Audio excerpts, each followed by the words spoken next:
মিনিটের লেকচারে 4 বার বাধাপ্রাপ্ত হয়েছে। 40 মিনিটের লেকচার, 40 থেকে 50 মিনিটে আমাকে 4 বার লেকচার থামাতে হয়েছে শান্ত করার জন্য, বোঝানোর জন্য। প্রথম দিকে এক পর্যায়ে উঠে চলে যেতে হয়েছে, এত বিশৃঙ্খল অবস্থা, উঠে চলে যেতে হয়েছে। দিনই কথা শোনার একটা পরিবেশ তো আছে নাকি? একটা পরিবেশ না দিতে পারলে বক্তা কথা বলতেও পারবে না, শ্রোতাও কথা শুনতে পারবে না। আর সবাই তো এক নিয়াতে আসে না, এখানে মুখলেস ভাবে অসংখ্য মানুষ এসেছে।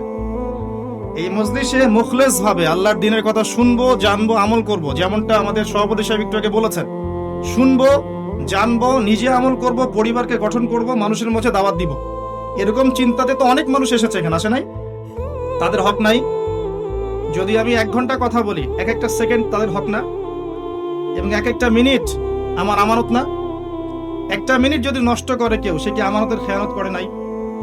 সে যদি এখানে বসে 1 ঘন্টার লেকচারে আধা ঘন্টা গাল গল্প করে, কেচ্ছা কাহিনী বলে, সে কি মাহফিলের হক নষ্ট করেনি? উপস্থিত শ্রোতাদের মধ্যে যদি কেউ আধা ঘন্টা ধরে বিশৃঙ্খলা করে, তারা কি মাহফিলের হক নষ্ট করছে না? এই বিষয়গুলোকে আমরা বুঝবো না? বক্তা বা আলেমদের গায়রত থাকে, তারা ব্যক্তিত্বমূলক মানুষ হয়ে থাকেন। যখন আল্লাহ এবং তার রাসূলের কথা আলোচনা হবে, তখন সেখানে বিশৃঙ্খলা করা জায়েজ নাই, বরং উঁচু স্বরে কথা বলাও তো জায়েজ নাই। আপনারা সূরা হুজুরাত পড়ে দেখেন। এরপরে 4-5 বার বাধা পাওয়ার পরে একটা আয়াত বলতে বাধ্য হয়েছিলাম, যে আয়াতটা আমি অনেক জায়গাতেই বলি। একটা হচ্ছে, কিছু মানুষ আছে যাদের ব্যাপারে আল্লাহ পাক সূরা কোরআনুল কারীমে সূরা আরাফের 179 নম্বর আয়াতে বলেছেন, লাহুম কুলুবুন লা ইয়াফকাহুনা বিহা। অর্থ উলামায়ে কেরাম সবাই তুলতে পারবেন। লাহুম কুলুবুন লা ইয়াফকাহুনা বিহা, কলব দিয়েছি, আল্লাহ বলছেন কলব দিয়েছি, উপলব্ধিই করেন, বোঝারই চেষ্টা করেন। ওয়ালাহুম আযানুন লা ইয়াসমাউনা বিহা, কান দিয়েছি, শোনেই না। ওয়ালাহুম আ'য়ুনুন লা ইউবসিরুনা বিহা, চোখ দিয়েছি, দেখে না। উলাইকা কাল আনআম বাল হুম আদাল, এরা হচ্ছে জীবজন্তুর মতো, বাল হুম আদাল, বরং তার চেয়েও নিকৃষ্ট। ওয়া উলাইকা হুমুল গাফিলুন, এরা হচ্ছে গাফিল সম্প্রদায়। এরপরে যেভাবে হক মাহফিল শেষ করার পর দেখা গেছে যে গাড়ি ঠেলা দিয়ে নিয়ে যেতে হয়েছে বাসায়, এটাও বুঝে নেন। তারপরে শুনলাম যে অনলাইনে চলে আসছে, মিডিয়াকে উদ্দেশ্য করে নাকি আবু তাওয়া ভাই কথাগুলো বলেছে। নিজের গায়ে লাগলো কেন কথাটা? এটা তো খাস না, এটা তো আমভাবে আয়াতটা তেলাওয়াত করা হয়েছে, আমভাবে একটা আয়াত তেলাওয়াত করা হয়েছে অর্থ সহ। তাহলে নিজের গায়ে লাগছে কেন? সমস্যা কোথায়? ব্যক্তিগতভাবে পার্সোনাল নিলেন কেন? এটা তো আমভাবে বলা হয়েছে। ঘটনা, একটা ঘটনার আগে পিছে ডানে বামে না জেনেই আবার দেখলাম কিছু কিছু মানুষ আলেম, মাশাআল্লাহ, তারাও এগুলোর পক্ষে সাফাই গাচ্ছে। দিন দিন যত যাবে, এই দুনিয়ার স্বার্থে যে মিডিয়াগুলো কাজ করে, তাদের কারণে আলেমদের সংখ্যা দিন দিন আরো কমতে থাকবে, দেখে নিয়ে। কমতে কমতে তো এই পর্যায়ে এসেছে, আরো কমে যাবে, দেখে নিয়ে। 2 চোখ তো নাই, 2 চোখ দিয়ে দেখলে বুঝতে পারতেন বাংলাদেশে যত আলেম ছিলেন, তাদের মধ্যে এখন মেজরিটি সংখ্যকই নাই। আপনি কি ভাবছেন এর মধ্যে খালি কল্যাণই আছে? হ্যাঁ, মিডিয়াকে সঠিকভাবে ব্যবহার করতে পারলে সিন কল্যাণ আছে, বেঠিকভাবে ব্যবহার করতে পারলে কোনো কল্যাণ নাই, ফিতনা আছে। বিবিসি, সিএনএন এর মতো মিডিয়াগুলোর কাজ কি? কাজ হচ্ছে সারা বিশ্বব্যাপী ইসলামের নামে বিরূপ প্রচারণা সৃষ্টি করা। সারা বিশ্ব জুড়ে তারা দেখাবে মুসলিমরা সন্ত্রাসী, মুসলিমরা জঙ্গি, মুসলিমরা মৌলবাদী, এগুলোই কাজ হতো। তারা সব মিডিয়া সমান? এখন আপনি ভালো মিডিয়াকে অ্যাক্সেস দিবেন, খারাপগুলোকে দিবেন না, স্বাভাবিক, এই স্বাধীনতা আপনার আছে। যে রুলস এবং রেগুলেশনস মানবে তাকে আপনি অ্যাক্সেস দিবেন, যে মানবে না তাকে দিবেন না। নাকি আপনি অ্যাক্সেস দিয়ে দিনের ক্ষতি করবেন? কারণ দিনের লাভ ক্ষতি একজন আলেম যেমন বোঝে, একজন জাহেল কি বোঝে? কোশ্চিন কালেও না। আর যে আলেমদেরকে আমরা হারাচ্ছি এসব মিথ্যা প্রপাগান্ডার কারণে মিডিয়ার মাধ্যমে, 10টা-20টা মিডিয়া কর্মী মিলে কি সে আলেমের জায়গা দখল করতে পারবে? তারা কি 10-20 বছর পড়াশোনা করে একজন আলেম হতে পারবে? আমাদের জনগণ এখন বিচক্ষণ, তারা সবই বোঝে, আলহামদুলিল্লাহ। মিথ্যা প্রপাগান্ডা করে কোনো মানুষের কবুলিয়াতকে নষ্ট করা যাবে না, ইনশাআল্লাহ। তারপরে শুনলাম এর পক্ষে সাফাইও গাচ্ছেন কিছু আলেম, মাশাআল্লাহ। আমি শুধু স্মরণ করাতে চাই বিনয়ের সাথে কয়েকটা আয়াত। ইয়া আইয়ুহাল্লাযীনা আমানু ইজতানিবু কাসীরাম মিনাজ যন ইন্না বা'দা যন্নি ইসম। অনুবাদ করব না, অনুবাদ আপনি ভালো জানেন আমার চাইতে। হে মুমিনগণ, তোমরা বেশি বেশি অনুমান আর ধারণা করা থেকে বিরত থাকো। অনুমান আর ধারণা করা থেকে বিরত থাকো, কারণ অনেক ধারণা আছে, এগুলো পাপ, এগুলো জন, অনেক ইসম, এগুলো পাপাচার। অনেক ধারণা আছে যেগুলো পাপাচার, মিথ্যা। যে বিষয়ে পরিপূর্ণ জ্ঞান নাই তার পিছনে ছোট না। যে বিষয়ে আপনার পরিপূর্ণ নলেজ নাই সে বিষয় নিয়ে কথা বলতে যায়েন না, কারণ আপনার শ্রবণ শক্তি, ইন্দ্রিয় সবগুলো আল্লাহর কাছে জিজ্ঞাসিত হবে ইনশাআল্লাহ।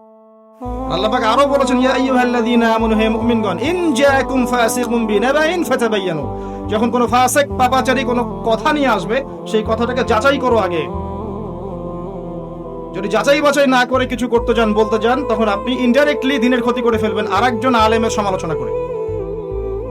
এছাড়া আল্লাহ রাসূল আরো বলেছিলেন, কাফা বিল মারই কাযিবান ওয়া ইয়াকুল কুল্লামা সামি'a।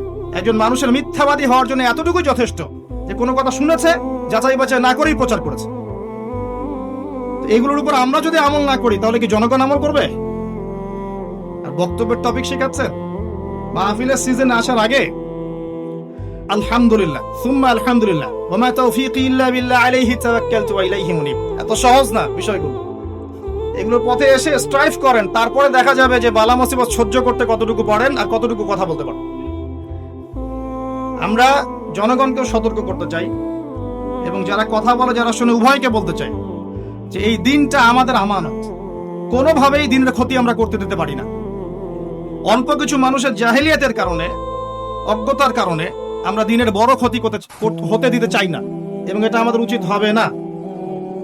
আমরা সুদূর প্রসারী চিন্তা করব, সাময়িক চিন্তা করব। কি জন্য? ইসলাম এগিয়ে যাবে ইনশাআল্লাহ।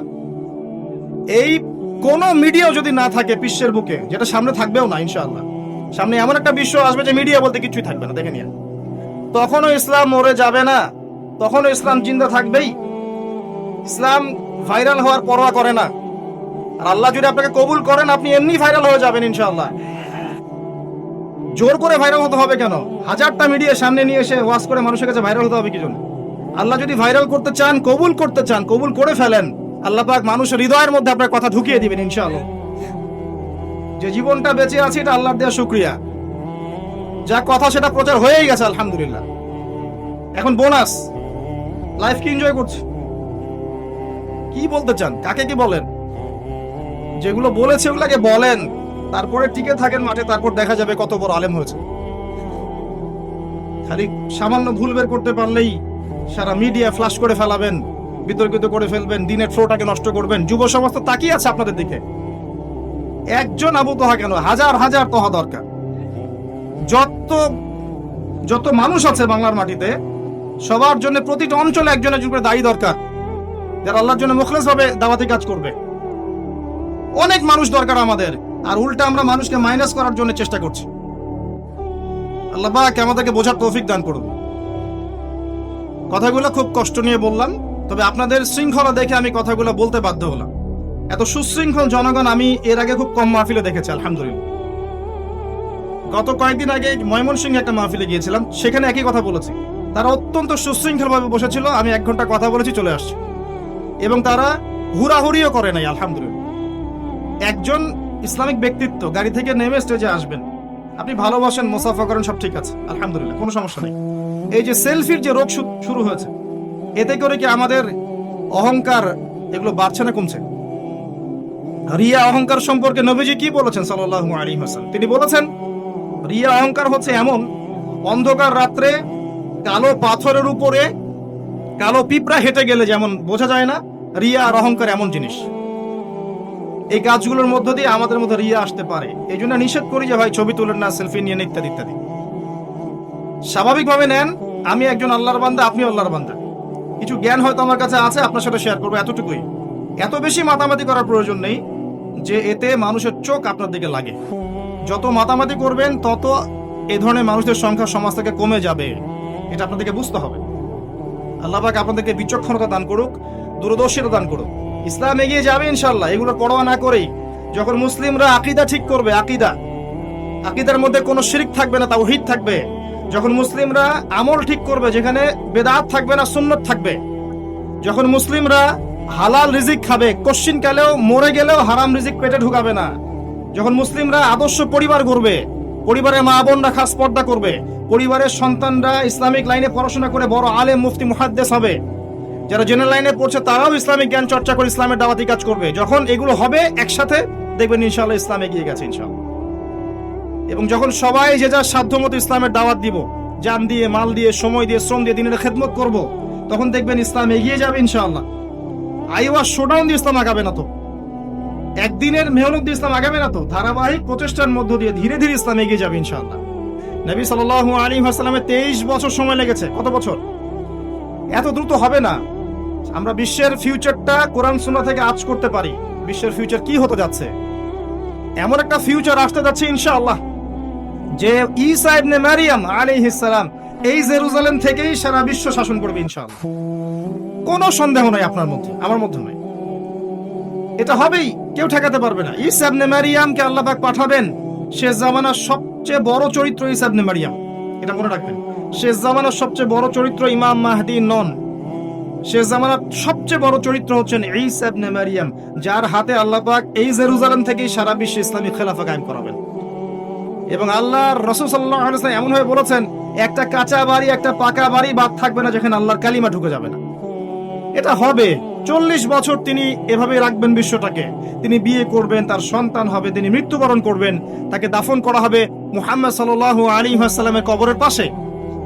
এরপরে তিনি ইন্তেকাল করবেন, ইন্তেকাল করার পর এখানে দাফন করা হবে। এরপর এমন একটা যুগ আসবে, একটা জেনারেশন আসবে যারা লা ইলাহা ইল্লাল্লাহ কি জিনিস জানবে না। নাউযুবিল্লাহ, আমরা চাই না আমরা ওদের অন্তর্ভুক্ত হই। এমন একটা যুগ আসবে যে মানুষ রাস্তার সামনে দাঁড়িয়ে জেনা করবে পশু পাখির মতো। একটা মানুষ থাকবে না যে আল্লাহ নাম নিতে পারে। এই মানুষগুলো একদিন সকালে উঠবে কাপড় কেনা বেচা করতে, ক্রেতা কাপড় দেখতে চাবে, বিক্রেতা কাপড় বের করে দেখাবে। একজন মানুষ উট নিয়ে বের হবে, উটকে পানি পান করানোর চেষ্টা করবে। একজন মানুষ এরকম করে গ্লাস হাতে নিবে, পানি খাওয়ার চেষ্টা করবে। এই কাজগুলো শেষ হওয়ার আগেই কিয়ামত হয়ে যাবে। বলেন ইন্না লিল্লাহি ওয়া ইন্না ইলাইহি রাজিউন। তখন পশ্চিম দিক থেকে সূর্য উঠবে। এটা কত বছর পর আমাদের জানার দরকার নেই, আছে? আমরা জানি এটা হবে, এবং পরিস্থিতি আস্তে আস্তে আস্তে আস্তে সেদিকে যাচ্ছে, আমরা এটা জানি। কিন্তু আমরা এটা এস্টিমেট করতে যাব না 100, 200, 300, 500, দরকার নাই। কারণ যতটুকুই বাকি থাক না কেন, কাজ কিন্তু বদলাবে না, কাজ সেম। কি কাজ? প্রথম কাজ হচ্ছে আপনার জ্ঞান অর্জন করা। প্রথম কাজ কি ভাই? জ্ঞান অর্জন করা। ইসলামের জ্ঞান নাই, আমরা কিচ্ছু করতে পারবো না। প্রথম আয়াতই হচ্ছে ইকরা বিসমি রাব্বিকাল্লাযী খালাক। আগে পড়ো তোমার রবের নামে, যিনি তোমাকে সৃষ্টি করেছে। আগে পড়াশোনা। কি পড়াশোনা করবেন? পড়াশোনা করবেন কনস্ট্রাকটিভ সিলেবাস। এটা আবার কি জিনিস? আপনার পড়াশোনার সিলেবাসের মধ্যে সমস্ত সাবজেক্ট অ্যাড করা থাকতে হবে। যেমন আল কোরআন থাকতে হবে, আরবি ভাষা ও সাহিত্য থাকতে হবে, আরবি ব্যাকরণ থাকবে, হাদিস থাকবে, রাসূল সাল্লাল্লাহু আলাইহি ওয়াসাল্লামের জীবনী থাকবে, সাহাবীদের জীবনী থাকবে, ইসলামের হিস্ট্রি, ইতিহাস থাকবে, ইসলামিক পলিটিক্স থাকবে, ইসলামিক জিওপলিটিক্স থাকবে, ইসলামিক ফিলোসফি থাকবে, ইসলামিক ইকোনমিক্স থাকবে। এর পাশাপাশি আপনি জেনারেল লাইনে যা পড়ছেন সেটা আপনি পড়বেন। সায়েন্সে পড়লে সায়েন্স পড়বেন, আর্টসে পড়লে আর্টস পড়বেন, কমার্সে কমার্স পড়বেন, বিবিএ, এমবিএ, ডক্টরেট, ইঞ্জিনিয়ার সব হবেন, কোনো সমস্যা নেই। একজন ডক্টর ইসলামের বেসিক জিনিস সবগুলো জানবেন, এটা কি ভালো নয়? একজন ডক্টর জানবেন কেমন করে ইমামতি করতে হয়। একজন ডক্টর তিনি জানবেন কেমন করে ইমামতি করতে হয়, কেমন করে জানাজার নামাজ পড়তে হয়। এটা কি খারাপ না ভালো? একজন ইমামও তেমনি জানবেন যে ইকোনমিক সিস্টেমে কি আছে আর কি নাই। এটা কি খারাপ না ভালো? যখন হারমোনিয়াস কম্বিনেশন হবে তখন দেখবেন এমন প্রজন্ম গড়ে উঠবে যারা আগামী দিনে কোরআন সুন্নাহকে হাতে নিয়ে ওয়ার্ল্ডকে চ্যালেঞ্জ করতে পারবে ইনশাআল্লাহ। এখন কি আমরা চ্যালেঞ্জ করতে পারছি? ওয়ার্ল্ডের জিওপলিটিক্সকে চ্যালেঞ্জ করতে পারি? এই যে জিজ্ঞাসা করেন আল্লামা তাকি উসমানী দামাত বারাকাতু, তাদের মতো স্কলার হলে বলতে পারবে হ্যাঁ এটা কি জিনিস। তাহলে পড়াশোনার মধ্যে সমস্যা আছে না? একজন ইসলামিক ব্যক্তিত্ব কেন এগুলো জানবেন না? এগুলো কি বেকার কা নলেজ? এই নলেজগুলো না থাকলে তো বিশ্বকে ডিল করতে পারবো না। এখন বিশ্ব তো এদিক দিয়ে ইকোনমিক স্যাংশন দিয়ে তারা মুসলিম কান্ট্রিগুলোকে ডমিনেট করছে, জিওপলিটিক্যাল চাপ দিয়ে মুসলিম কান্ট্রিগুলোকে ডমিনেট করছে, এবং আমাদেরকে দাড়ি টুপি পরিয়ে হারাম খাওয়াচ্ছে। হ্যাঁ, রিবা এভরিওয়্যার, রিবা সবখানে রিবা। রিবা কোথা থেকে আসছে? বাংলাদেশ থেকে আসছে, ওই সভ্যতা থেকে আসছে। রিবা সূচক কারা, সূচনা কারা করেছে? ওরা করেছে। এই যে সারা ওয়ার্ল্ড ওয়াইড যে মুসলিমদেরকে হত্যা করা হচ্ছে, কারা করছে? কোন জাতিটা করছে, কোন সভ্যতা করছে? তাকিয়ে দেখেন, সারা পুরো বিশ্ব জুড়ে এই যে মুসলিম বাচ্চা থেকে মুসলিমরা করছে। পুরো বিশ্ব জুড়ে যে এই যে এমন মিডিয়াগুলো ছড়িয়ে দেওয়া হয়েছে, যারা রাতকে দিন বানায়, দিনকে রাত বানায়, কারা করেছে এগুলা? ওরা করেছে। পুরো বিশ্বে জেনা কারা ছড়িয়েছে? পর্নোগ্রাফি পর্যন্ত। এই পর্নোগ্রাফি কারা ছড়িয়েছে? মুসলিমরা। কোন সভ্যতা? সবকিছু ফাসাদের মূল দেখবেন ওইদিকে। মাদক কোন দিক থেকে আসছে? ওই দিক থেকে সারা ওয়ার্ল্ডে ছড়িয়ে পড়ছে। ইউনিভার্সাল শিরক সারা ওয়ার্ল্ডে ছড়িয়ে পড়ছে ওদের দিক থেকে। এডুকেশন সিস্টেমের শিরক সারা ওয়ার্ল্ডে ছড়িয়ে পড়ছে ওদের দিক থেকে। বুঝতে তো হবে বিষয়গুলো আগে। সমস্যা যদি ফাইন্ড আউট করতে না পারি, সলিউশন দিব কিভাবে? আর কোরআন সুন্নাহকে হাতে নিয়ে যদি ওয়ার্ল্ডকে চ্যালেঞ্জ করতে না পারি, তাহলে মুসলিম হিসেবে আমি কেমন করে গর্বিত হতে পারি? উত্তরগুলো আমাকে দেন। এবং আমাদের পূর্বপুরুষ যারা ছিলেন, সাহাবায়ে কেরাম রাদিয়াল্লাহু আনহুম, তাবেঈন, আগেকার যারা বড় বড় মুজাহিদিন কেরাম, তারা কি কোরআন সুন্নাহকে হাতে নিয়ে ওয়ার্ল্ডকে চ্যালেঞ্জ করে নাই? তখন কি মুসলিমদের অবস্থা এমন ছিল? তখন মুসলিমরা উন্নতির স্বর্ণ শিখরে ছিল। ওয়ার্ল্ডের প্রতিটা ক্ষমতা মুসলিমদের হাতে ছিল। এখন কি আছে? তাহলে এই যে গ্যাপ, এই গ্যাপটার মূল কারণ হচ্ছে জ্ঞানের অভাব, কনস্ট্রাকটিভ জ্ঞানের অভাব। তিনটা জিনিস দরকার হয়। আজকে থেকে 10 বছর আগে বাংলাদেশের একজন রিনাউন্ড স্কলার আমাকে একটা কথা বলেছিলেন। আমি তার কাছে গিয়ে বলেছিলাম যে আমি একজন দায়ী হতে চাই। আমি তার নামটা বলবো না, কারণ বাংলাদেশের দলাদলের অভাব নাই। যদি নামটা বলে ফেলাই, বলবে আপনি তাহলে ওই দলের মানুষ। ওই জন্য বলতে যাব না। তিনি আমাকে নসিহত করছিলেন। আমি খুব কাছ থেকে গিয়ে বলেছিলাম যে আমি ইসলামের জন্য কিছু করতে চাই, আমার খুব শখ। কি করতে পারি আমি? আমাকে নসিহত দিন, আমাকে নসিহত করুন। তিনি বলেছিলেন, মাত্র 3টা কাজ তুমি করো, ইনশাআল্লাহ তাআলা তুমি দিনের জন্য কিছু হলেও করতে পারবা ইনশাআল্লাহ। আমি সেম নসিহত আজকে সবাইকে করছি, কারণ আমি জানি আমার চাইতে বহু খেদমত আপনারা করতে পারবেন ইনশাআল্লাহ।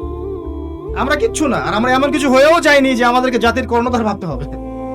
জি, আমরা যারা এখানে বসছি, আমরা এমন কিছু হয়ে যাইনি এখনো যে আমরা পুরো জাতির দায়িত্ব নিতে পারবো। জি না, ভুল কনসেপ্ট। আপনি আমার চেয়ে বেশি খেদমত করতে পারবেন ইনশাআল্লাহ। আপনি যে সেক্টরই আছেন, হোক সেটা ইকোনমিক সেকশন বা পলিটিক্যাল সেকশন বা প্রশাসন বা এভরি সিঙ্গেল সেক্টর, আপনি আমার চেয়ে বেশি খেদমত করতে পারবেন ইনশাআল্লাহ দিনের জন্য। আমি কিছুই না, আমরা কিচ্ছু না। তিনি 3টা কথা বলেছিলেন। একটা হচ্ছে প্রথম ইলম, তোমার ইলম অর্জন করতে হবে, এবং এমন ইলম অর্জন করো না যেই জ্ঞানটা হবে একমুখী, জাস্ট একদিকে আপনি নলেজ, শুধু এই বিষয়গুলো বোঝেন, বাকি কিছুই বোঝেন। এটা আমাকে নক করেছে। 2 নাম্বার বলেছিলেন, তোমাকে সবর করতে হবে, ধৈর্য ধরা শিখতে হবে। রাতারাতি তুমি কিছু করতে পারবে না, দিনের জন্য ধৈর্য ধরে আস্তে আস্তে আস্তে আস্তে এগিয়ে যেতে হবে। সবর ছাড়া আপনি কিচ্ছু করতে পারবেন না। ওয়াতাওয়াসাউ বিল হক ওয়াতাওয়াসাউ বিস সাবর, সবর মূল জিনিস। 3 নাম্বার বলেছিলেন সাহস, তোমার সাহস লাগবে। ভীরু কাপুরুষদের জন্য জান্নাত নয়। সাহসের কথা বলেছিলেন। আমি শ্রদ্ধার সাথে তাকে স্মরণ করি। এখন তিনি এখনো বেঁচে আছেন। আমি নামটা বলবো না এই কারণে, মানুষের দলীয়করণ করে দেবে। এই 3টা গুণ আল্লাহ পাক আমাদের সবার মধ্যে দান করুক, আল্লাহুম্মা আমিন। আল্লাহ পাক আমাদের সবাইকে জ্ঞান অর্জনের তৌফিক দান করুন এবং সামগ্রিক বিষয়গুলো পড়ার তৌফিক দান করুন। আল্লাহ পাক আমাদেরকে ধৈর্যশীল হওয়ার তৌফিক দান করুন। সিলি ইস্যু নিয়েই কথা বলতে হবে কি জন্য? এত বড় বড় ইস্যু পড়ে আছে, এগুলো নিয়ে কথা বলা যায় না? বিশাল বিশাল ইস্যু পড়ে আছে, মুসলিমদের অধঃপতন, আখিরুজ জামানের ফিতনা, জায়েন, কথা বলতে বলতে শেষ করা যাবে না। আর সিলি বিষয়গুলো কিনা আপোষে কাদা ছোড়াছুড়ি না করলে হয় না? কবে আমাদের বোধোদয় হবে? ব্যক্তিত্ব কবে আসবে? গায়রত কবে আসবে? আল্লাহ পাক আমাদেরকে বোঝার তৌফিক দান করুন। আমিন। জ্ঞান অর্জনের পরে মুসলিমরা যদি ইনশাআল্লাহ তাআলা জ্ঞান অনুযায়ী আমল করে, দেখবেন ইনশাআল্লাহ সমাজ পরিবর্তন হয়ে গেছে। আমাদের one of the biggest fault আমাদের, সেটা হচ্ছে আমরা জানি ঠিকই, আমল করতে পারি না। বিশ্বাস করেন, এমন অনেক দাড়ি টুপি আছে যার ভিতরে দিন নাই। জি, আবার এমন অনেক অমুসলিম আছে যারা আমার হচ্ছে বেশি সৎ। জি, এমন অনেক অমুসলিম আছে, দেখবেন প্রশাসনে আছে, রাষ্ট্রীয় দায়িত্ব পালন করছে, ইকোনমিক সেকশনে আছে, সমাজের দায়িত্ব পালন করছে, আমার হচ্ছে অনেক বেশি সৎ। ব্যবসা করছে সততার সাথে, মাপে কম দিচ্ছে না, ভেজাল দিচ্ছে না, মুসলিম দিচ্ছে। অতএব আগে আমাদের সবাইকে জানা অনুযায়ী আমল করতে হবে। আল্লাহ পাক আমাকে তৌফিক দান করুন, আপনাদের সবাইকে তৌফিক দান করুন। জানা অনুযায়ী আমলের সবচেয়ে সেরা একটা পথ হচ্ছে একজন ব্যক্তিকে অনুসরণ করা। তার নাম মুহাম্মদ রাসূলুল্লাহ সাল্লাল্লাহু আলাইহি ওয়াসাল্লাম। শুধু তার সুন্নাহ মোতাবেক যদি জীবনে প্রতিটা কাজ করতে পারি, রাত হয়েছে ভাই, ঘুমাবো তার সুন্নাহ মতো, পারবো না? ঘুম থেকে উঠবো তার সুন্নাহ মতো, পারবো না? টয়লেটে যাবেন সুন্নাহ মতো, বের হবেন সুন্নাহ মতো, পারা যাবে না? খাবার খেতে বসেছেন তার সুন্নাহ মতো, তার সুন্নাহ মতো মানে 3 পেট না 1 পেট। মুসলিমদের খাওয়া ঠিক পড়ে নাকি? এটা নিয়ে কথা বলতে হয় বাধ্য হয়ে। আমি আমার জীবনে দেখেছি যত বড় আশিকে রাসূল তত বড় ভুঁড়ি। হ্যাঁ, আমি দেখেছি। মুসলিমদের থাকা কথা না, নিজের দেহের মধ্যে সুন্নাহ নাই, মানুষের সুন্নাহ শেখাতে আসছে। সুবহানাল্লাহ। পেটুক মানে প্রবৃত্তির অনুসারী। যুব সমাজকে সতর্ক করব, ভুঁড়ি যেন না হয়। পরিশ্রম করেন, প্রয়োজনে হালাল ভাবে খেলাধুলা করেন, পরিশ্রম করেন, কায়িক পরিশ্রম করেন, ব্যায়াম করেন, ফিজিক্যাল এক্সারসাইজ করেন, ফিট থাকেন। ফিট থাকলে আপনি শেষ জামানে টিকতে পারবেন ইনশাআল্লাহ। যারা যত বেশি ফিট তারা তত বেশি সারভাইভ করতে পারবে ইনশাআল্লাহ তাআলা। আল্লাহ পাক আপনাদেরকে বোঝার তৌফিক দান। খান নবীর সুন্নাহ মতো। এই যে রমজান মাস আসবে দেখবেন, সেহরি খাবে মনে হবে জীবনের শেষ খাওয়া, ইফতার খাবে মনে হবে যে আর খাওয়া হবে না, এটাই শেষ খাওয়া। ইফতার করে চিৎপটাং, তারাবির নামাজে নাই, ঘুম আছে না, আর সেহরি করে ঘুম, ফজরের নামাজেও নাই। তো খাওয়া ঠিক করতে হবে প্রিয় ভাই। কষ্ট পাচ্ছেন কোথায়? যে আমাদের রাগ হতে হয়, নাহলে কিছু মানুষ মনে করে যে রাগই নাই আমাদের মধ্যে। বিষয়টা হচ্ছে এই যে আমি আপনাদেরকে ভালোবাসি, আল্লাহর জন্য আপনাদেরকে ভালোবাসি, এবং আমি জানি আপনারা আমাকে ভালোবাসেন। কিন্তু ভালোবাসার একটা হক হচ্ছে সত্য স্পষ্ট করা। সত্য স্পষ্ট না করলে আপনারা বিভ্রান্তির শিকার হবেন এবং দিন ক্ষতিগ্রস্ত হবে। শুধু এই উদ্দেশ্যেই এই কথাগুলো বলা। আল্লাহ পাক বোঝার তৌফিক দান করুন। কারণ আমরা সবার জন্যই জান্নাতের দোয়া করব। রব্বানা রব্বানা গফির লানা ওয়া লিওয়ালিদাই ওয়া লিল মুমিনিনা ইয়াওমা ইয়াকুমুল হিসাব। এই দোয়া থাকবে সবার জন্য। আল্লাহ আমাকে মাফ করো, আমাদের সবাইকে মাফ করো, আমাদের পিতা মাতাদেরকে মাফ করো, আল্লাহ সমস্ত মুসলিমদেরকে মাফ করে দাও। যে মন থেকে এই দোয়া করতে পারে তার আমল নামায় সমস্ত মুসলিমদের সংখ্যার পরিমাণ নেকি হবে ইনশাআল্লাহ। জানা অনুযায়ী আমলে সচেষ্ট হই, খাবো তার সুন্নাহ মতো। এবার আপনি পড়াশোনা করতে যাবেন, তার সুন্নাহ মতো পড়েন। নবী সাল্লাল্লাহু আলাইহি ওয়াসাল্লাম কোন শিক্ষাকে গুরুত্ব দিয়েছেন বলেন তো? কোরআন সুন্নাহ ভিত্তিক শিক্ষা নয় কি? আপনার শিক্ষার মধ্যে কোরআন সুন্নাহ থাকতে হবে। আমি বলছি না আপনি জেনারেল লাইনে পড়বেন না, অবশ্যই পড়বেন। যেখানে আছেন সেখানেই থাকবেন। ওই জ্ঞানটাকে আপনি ইসলামের জন্য কাজে লাগানোর চেষ্টা করুন। পারবেন না? একজন অর্থনৈতিক বিষয়ে জ্ঞানী পণ্ডিত মানুষ, তিনি কি দিনের খেদমত করতে পারেন না? একজন ডক্টর তিনি পারেন না? একজন ইঞ্জিনিয়ার পারবেন না? একজন ব্যবসায়ী তিনি পারবেন না? সবাইকে আল্লাহ পাক সুযোগ দিয়েছেন। ইসলাম তো নির্দিষ্ট কোনো মানুষের জন্য নয়, সবাইকে সুযোগ দেওয়া হয়েছে। সবাই যার যার জায়গা থেকে দিনের জন্য খেদমত করতে পারবে ইনশাআল্লাহ। ওই যে সীমান্ত পাহারা দিচ্ছে আমাদের ভাইরা আছে না, প্রতি মুহূর্তে তারা তাহাজ্জুদ এবং নফল রোজার নেকি পাচ্ছে আলহামদুলিল্লাহ। হ্যাঁ, প্রত্যেকটা মুহূর্ত দাঁড়িয়ে আছে সীমান্তে, তারা নেকি পাচ্ছে। জানেন, যদি নিয়ত ঠিক থাকে। মুসলিম রাষ্ট্রের সীমানা পাহারা দিচ্ছে, তারা অগণিত নেকি পাচ্ছে আলহামদুলিল্লাহ। যারা সততার সাথে প্রশাসন দায়িত্ব পালন করছে সবাই অগণিত নেকি পাচ্ছে, জানেন, কারণ তারা শৃঙ্খলা বজায় রাখার চেষ্টা করছে। তারা নয় যারা ঘুষ খাচ্ছে, তারা নয় যারা দুর্নীতি করছে, যারা সততার সাথে কাজ করছে অফুরন্ত নেকি পাচ্ছে আলহামদুলিল্লাহ। নেকি শুধু আমার হক নাকি? সবাই পাচ্ছে। যারা ব্যবসা করছে, যাকাত দিচ্ছে, সাদাকা করছে, অফুরন্ত নেকি পাচ্ছে। যারা সৎভাবে ব্যবসা করছে নবীদের সাথে হাসর করবে ইনশাআল্লাহ। হ্যাঁ, যারা এমন ভাবে দান সাদাকা করবে যে ডান হাত টের পাচ্ছে না বা হাত কি দান করছে, বা হাত টের পাচ্ছে না ডান হাত কি দান করছে, আরশের ছায়ায় থাকবে ইনশাআল্লাহ। অক্ষান্তরে দেখা যাবে আমি নাউজুবিল্লাহ যারা বক্তা কথা বলছি কিন্তু কথার উপর আমল নাই, এদের জিহ্বাকে আল্লাহ পাক আগুনের কেচি দিয়ে কেটে দিবেন নাউজুবিল্লাহ। হ্যাঁ, মেরাজের রাতে নবীজি দেখে এসেছেন এই আযাব চলছে। একজন ব্যক্তিকে জাহান্নামে ঘুরপাক খেতে দেখা যাবে, যেন তার নাড়ি ভুড়ি বের হয়ে গেছে। নাড়ি ভুড়ির চারপাশে সে ঘুরতে থাকবে, ঘুরতে থাকবে, ঘুরতে থাকবে। সমস্ত জাহান্নামী তার কাছে একত্রিত হয়ে যাবে, বলবে ইয়া ফুলান, হে অমুক, মা বিক, তোমার কি হয়েছে? তুমি কি আলাম তাকুন তা'মুরু বিল মা'রুফ ওয়া তানহা আনিল মুনকার, তুমি কি এমন ব্যক্তি ছিলে না যে আমাদেরকে সৎ কাজের আদেশ করতে, অসৎ কাজে নিষেধ করতে? তুমি কি এমন ব্যক্তি ছিলে না যে আমাদেরকে সৎ কাজে আদেশ করতে, অসৎ কাজে নিষেধ করতে? সে ব্যক্তি বলবে হ্যাঁ, আমি সৎ কাজে আদেশ করতাম ঠিকই, নিজে আমল করতাম না। নাউজুবিল্লাহ। আমি অসৎ কাজে নিষেধ করেছি ঠিকই, বাট নিজেই সেই কাজটা করেছি। আল্লাহ পাক আমাদেরকে বোঝার তৌফিক দান। দিন কারো একার প্রপার্টি না, সবার জায়গা থেকে দিনের জন্য করার সুযোগ আল্লাহ পাক দিয়েছেন। আর ইসলাম প্রশস্ত, বৈচিত্র্যময়, এটাই ইসলামের সৌন্দর্য। ইসলাম চির নতুন, চির প্রাচীন, চির আধুনিক। বলেন সুবহানাল্লাহ।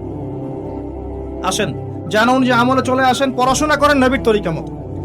আপনি পরিবারের সাথে সময় কাটান তার তরিকা মতো। ইভেন আপনি যদি স্ত্রীর সাথে সময় কাটান, এই সময়টাও আপনি নেকির খাতায় গণ্য হবে ইনশাআল্লাহ। কারণ আপনি যদি তার সাথে সময় না কেটে আপনার গার্লফ্রেন্ডের সাথে কাটাতেন, আপনার জেনার গুনাহ হতো, যেটা আপনারা অ্যাভেলেবল করে থাকেন এখন। বর্তমানে যে বুদ্ধি প্রতিবন্ধী টিকটক প্রজন্ম, যেটা বলি আমি বারবার, বুদ্ধি প্রতিবন্ধী একটা টিকটক প্রজন্ম, যারা সকাল করে ফোন নিয়ে ঘুমায়ও ফোন নিয়ে, এবং কি যে করছে একটা ভিডিওর জন্য, কি করতে বাকি রাখে আল্লাহু আ'লাম। এবং গার্লফ্রেন্ড এদের কাছে স্বাভাবিক বিষয়, ডেটিং স্বাভাবিক, জিনা স্বাভাবিক, মাদকদ্রব্য সেবন করা স্বাভাবিক। মাঝে মাঝে কিশোর গ্যাং তৈরি করে ফেলে, কিশোর অপরাধ করে, ছোট ছোট মেয়েদেরকে ধর্ষণ করে, পর্নোগ্রাফি দেখে, পিতামাতার অবাধ্য হয়, সমস্ত খারাপ গুণ এদের মধ্যে আছে। 15-20 বছরে যত পাপ করেছে, আগেকার মানুষরা মনে হয় সারা জিন্দেগিতে এত পাপ করে নাই। এই প্রজন্ম কি দেশের জন্য কিছু করতে পারবে? আপনার তাই মনে হয়? এদেরকে কিভাবে সলিউশনে আনবেন? পরিবার তো ছেড়ে দিয়েছে বাচ্চা কাচ্চা থেকে, যা বাবা যা ইচ্ছা তাই কর। জিজ্ঞাসা কিছু বললে বলে আমার ছেলে তো এখন ছোট, বড় হলে ঠিক হয়ে যাবে। আমার মেয়ে তো কে বলে এখন ছোট, বড় হলে ঠিক হয়ে যাবে। এই ছোট বয়সে আপনার মেয়ে 10টা জেনা করে ফেলেছে, ছোট বয়সে আপনার ছেলে 10টা গার্লফ্রেন্ড চেঞ্জ করেছে। কি মনে করছেন আপনি? ওরা ছোট নাই, এরা আমাদের চেয়ে অনেক আগে অ্যাডাল্ট হয়ে গেছে। এখনকার ছেলেমেয়েরা দেখবে স্কুলে বসে বসে পড়ন দেখে, স্কুলে বসে বসে। এটা টিভিতে কত রিপোর্ট হয়েছে। বিগত 8-10 দিন 12 দিনের মধ্যে 42টা বাচ্চা মেয়েকে রেপ করা হয়েছে দেশের মাটিতে। খবর আছে আপনার? কার কোলে বাচ্চাকে তুলে দিচ্ছেন? অতএব পরিবারের সাথে সময় কাটান রাসূলের সুন্নাহ মোতাবেক, তাদেরকে সময় দেন, বোঝান, তালিমে নিয়ে বসেন, সময় দেন, পরিবারকে সময় দেন। আপনার সময় বাইরে সব দিতে হবে না, আপনি পরিবারের সময় দেন। হ্যাঁ, বুঝাতে বুঝাতে বুঝাতে বুঝাতে যদি আপনি ক্লান্ত হয়ে যান, কার মতো? ওই নূহ আলাইহিস সালামের মতো।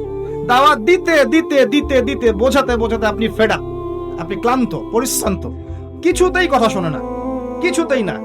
আমার নসিহা হচ্ছে, আপনি স্বতন্ত্র ইসলামিক আদর্শ পরিবার গড়ে তোলেন, সবার সাথে সুসম্পর্ক বজায় রাখেন, পিতা মাতা আত্মীয় স্বজন বন্ধু বান্ধব সবার সাথে সুসম্পর্ক বজায় রাখেন, স্বতন্ত্র ইসলামিক পরিবার গড়ে তোলেন, একা একা চলেন, তাও ফিতনার মধ্যে থাকেন না, আসহাবুল কাহফ হয়ে যান। কখনো কখনো এমন সিচুয়েশন আসবে যে পরিবারের লোকই আপনার কথা শুনবে না। হ্যাঁ, এটাও আসবে। আপনি আলেম, আপনি আমল করবেন, আপনি মানুষকে দাওয়াত দিবেন, দেখবেন পরিবারের আত্মীয় লোক কথা শোনে না। এটা হতে পারে। এটা সেই নূহ আলাইহিস সালামের সুন্নত, লূত আলাইহিস সালামের সুন্নত, মুহাম্মদ সাল্লাল্লাহু আলাইহি সাল্লামের চাচারাও কথা শোনে নাই, ইব্রাহিম আলাইহিস সালামের বাবাও কথা শোনে নাই। তো হেরে যেতে হবে, একাই চলতে হবে। যদি ডাক শুনে কেউ না আসে, কি একলা চল, একলা আল্লাহর পথে চলেন। হ্যাঁ, যদি ডাক শুনে, আল্লাহর পথের ডাক শুনে কেউ না আসে, তবে আল্লাহর পথে একলা চল। এটা পুরো বাক্য আর কি। তো নূহ আলাইহিস সালামের দোয়াটা দেখেন। নূহ আলাইহিস সালাম 950 বছর দাওয়াত দিয়ে একটা দোয়া করছেন, রব্বি আন্নী মাগলুবুন ফান্তাসির। সূরা কমারের মধ্যে আছে, আলেমরা জানেন। রব্বি আন্নী মাগলুবুন ফান্তাসির, আল্লাহ আমি পরাজিত, আমি আর পারছি না। ইন্নী দাআউতু কওমি লাইলা ওয়া নাহারা, আমি দিন রাত মানুষকে দাওয়াত দিয়েছি, ওয়ালাম ইয়াজিদহুম দুআ ইল্লা ফিরারা, আমার ডাক শুনে খালি মানুষ পালিয়ে গেছে, মাথা কাপড় দিয়ে পেঁচিয়ে নিয়েছে, হাত ফুটিয়ে চলে গেছে। রব্বি আন্নী মাগলুবুন, আল্লাহ আমি পরাজিত। পরিবারের লোক পর্যন্ত কথা শুনছে না, বোঝার চেষ্টা করছে না। আমার ছেলে কথা শোনে না, আমার মেয়ে কথা শোনে না, সরি আমার স্ত্রী কথা শোনে না। তখন আল্লাহ পাক কি করলেন? ওই যে আযাব পাঠালেন, প্লাবন পাঠালেন। ওই যে ছেলে বলছে, ছেলেকে ডাকা হচ্ছে, বাবা আসো আমার কিস্তিতে ওঠো। ছেলে বলছে আমি পাহাড়ে উঠে যাব, পাহাড় আমাকে এই প্লাবন থেকে বাঁচাবে। তখন নূহ আলাইহিস সালাম বলছেন, ছেলের প্রতি মহব্বত আছে, বাবা আজকে কোনো পাহাড় তোমাকে কেউ আল্লাহর গজব থেকে বাঁচাতে পারবে না, চলে আসো। ছেলে গেল না। সূরা হুদের মধ্যে আল্লাহ বলছেন, এরপর একটা ঢেউ এসে বাবা ছেলের মাঝখানে পার্থক্য করে দিয়ে গেল, শেষ দেখা নাই। এরপরেও নূহ আলাইহিস সালাম বলছেন, আল্লাহ আমার পরিবার, তাকে মাফ করে দাও। আল্লাহ পাক বলছেন, লাইসা মিন আহলিক, সে তোমার পরিবারের কেউ না। এই হলো জীবন। আল্লাহর সাথে যখন আমার সম্পর্ক, তখন কারোর সাথে আপোষের সুযোগ নাই। পরিবারের সদস্য যদি অন্যায় করে, তাহলে আপনাকে বলতে হবে যেটা অন্যায়। আপনারা উমর রাদিয়াল্লাহু আনহু সেই ঘটনা জানেন না? বেত্রাঘাত করেছিল সন্তানকে, মনে নাই? এই ঘটনা জানেন না? বেত্রাঘাত শেষ না হওয়ার আগেই তো ইন্তেকাল হয়ে গেছে ছেলে, হয়ে যায়নি? বাকি এটা আমি রেফারেন্সটা এক্স্যাক্টলি বলতে পারবো না, আমি শুনেছি, এই জন্য আমি শোনা কথা বলতে চাই না। এটা সহিহ হতে পারে, জয়ীফ হতে পারে, আল্লাহু আ'লাম। তা আমি শুনেছিলাম পড়াশোনা করার সময় ওস্তাদদের কাছে, আমি সনদ জিজ্ঞাসা করিনি। বাকি বেত্রাঘাত তাকে কবরের উপর করেছেন, যতটুকু বাকি ছিল। এরপর আল্লাহর কাছে ক্ষমা চেয়েছেন, আল্লাহ আমি মনে হয় ন্যায় বিচার করতে পারলাম না, মাফ করে দিও। সুবহানাল্লাহ, কিভাবে বুঝাবো যে উমর রাদিয়াল্লাহু আনহু কি জিনিস ছিলেন, কেমন ব্যক্তিত্ব ছিলেন। রাতের বেলা ইবাদত করতেন একটা অংশ, বাকি অংশ তিনি জনগণের খোঁজ খবর নিচ্ছেন। ওই যে ডেকচির মধ্যে পানি, বাচ্চা কান্নাকাটি করছে, এই ঘটনা পড়লে চোখ দিয়ে পানি চলে আসে। তিনি নিজে গেলেন বাইতুল মালের ওই গুদামে, সেখানে গিয়ে আটার বস্তা কাঁধে নিয়েছেন। পাশে আছেন আসিম রাদিয়াল্লাহু আনহু, তিনি বলছেন, ইয়া আমিরুল মুমিনিন আনা আহমিলু, হে আমিরুল মুমিনিন আমাকে দেন, আমি বহন করছি। আমিরুল মুমিনিন ওমর ইবনে খাত্তাব তিনি বলছেন, হাল আনতা তাহমিলু উযরি ইয়াউমাল কিয়ামাহ, তুমি কি কিয়ামতের দিন আমার বোঝা বহন করবে? আমাকে বহন করতে দাও। নিজের কাঁধে বহন করে নিয়ে গিয়ে রান্না করে খাওয়ালেন, তারপরে নেতা, তারপরে বলছেন আল্লাহ আমাকে মাফ করে। আমরা সেই যুগে নাই তো এখন। আর এই যুগে আপনি 100% ইসলাম ফলো করতে পারবেনও না। কেমন করে পারবেন আপনি ফ্যামিলিস্ট রেভলিউশনের মধ্যে জেনা থেকে বাঁচতে? যখন মেয়েরা জিন্স আর গেঞ্জি পরে ঘুরছে, কেমন করে আপনি চোখকে হেফাজত করবেন? যখন পুরো ওয়ার্ল্ডের ইকোনমিক সিস্টেম রিবা ভিত্তিক, আপনি কেমন করে রিবা থেকে বাঁচবেন? পুরো ওয়ার্ল্ডের পুরো জিও পলিটিক্স আল্লাহ বিরোধী, আপনি কেমন করে আল্লাহর জমিন আল্লাহর দিন কায়েম করবেন? So very difficult. কিন্তু এরপরেও একটা সময় আসবে ইনশাআল্লাহ যখন এমন অবস্থা থাকবে না। এখন তাকান, ব্যক্তি জীবনে ফিতনা, ধর্মের মধ্যে ফিতনা। দেখেন ধর্মীয় শত শত দলে মুসলিমরা বিভক্ত। 73 দল না, বাংলাদেশে 73,000 দল আছে মনে হয়। প্রত্যেকেই বলছে আমি হক, মা আনা আলাইহি ওয়া আসহাবি, সবার দলিল এটাই, আমি যার উপর আছি, আমার সাহাবী যার উপর আছে, সবাই এই দলিল পিটাচ্ছে। প্রত্যেক দলের আবার শাখা দলও আছে। যখন একজন ইয়াং ছেলে ইসলামের হেদায়েত আসে, সে কনফিউজ, আমি যাব কোথায়, আমি কাকে ফলো করব? সে কনফিউজড। দেখা যায় যাকে ফলো করে সে অন্যদের সমালোচনা করে। আবার যারা বলছে সবাই আমরা এক, তারাও দেখা যায় মন থেকে আবার সবাইকে একভাবে নিতে পারে না। বাইরে ঠিকই বলে আমরা সবাই এক। এর মাঝখানে আল্লাহর কিছু মুখলেস বান্দা আছে যাদের সংখ্যা অবশ্যই কম হবে, যারা এত বেশি হাইলাইট হন না, এত বেশি আইওয়াশ করেন না, শোডাউন করেন না। ওই দেখেন মাদ্রাসার খেদমত করছে, ওই তাহাজ্জুদের নামাজ পড়ছে, ওই যে আল্লাহর পথে মাঠে ময়দানে চষে বেরিয়ে দাওয়াতি কাজ করছে, এদের সঙ্গে দেখবেন আছে খুব কম। তারা আপনার মতো আমার মতো এত হাইলাইট হতে, শোডাউন হতে পছন্দ করে না, এগুলো এড়িয়ে চলে তারা। হয়তো তাদের দোয়ার বারাকাতেই সব ঠিক আছে, এখন আমরা কিছুই না। তো দেখেন ধর্মের মধ্যে ফিতনা। মুসলিমদের তাওহীদের দিকে তাকান, দেখবেন শিরকে ভর্তি আছে না? মুসলিমরা কবর পূজা করছে না? আপনাদের এখানে নাই? মাজার পূজা করছেন না? কথা বললে রাগ করলে কিচ্ছু করার নাই, কিন্তু মাজার পূজা শিরক, এটা মনে রাখতে হবে আপনাকে। কোনো ক্ষমতা নাই একজন মৃত মানুষের আপনার কোনো উপকার করার। এখানে আপনি জবাই করছেন, মানত করছেন, সিন্নি দিচ্ছেন, হাবিজাবি করছেন, কি করছেন এখানে?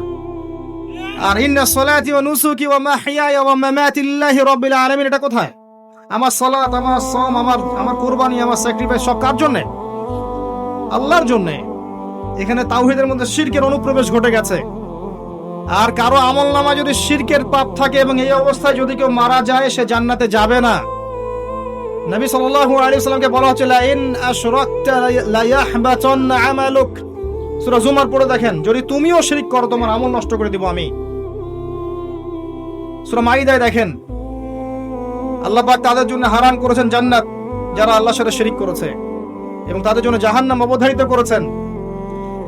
সহিহ বুখারীতে 4 বার এসেছে যে আদম আলাইহিস সালামকে ডেকে নেওয়া হবে এবং বলা হবে তোমার সন্তানদের মধ্য থেকে জাহান্নামীদেরকে আলাদা করে দাও।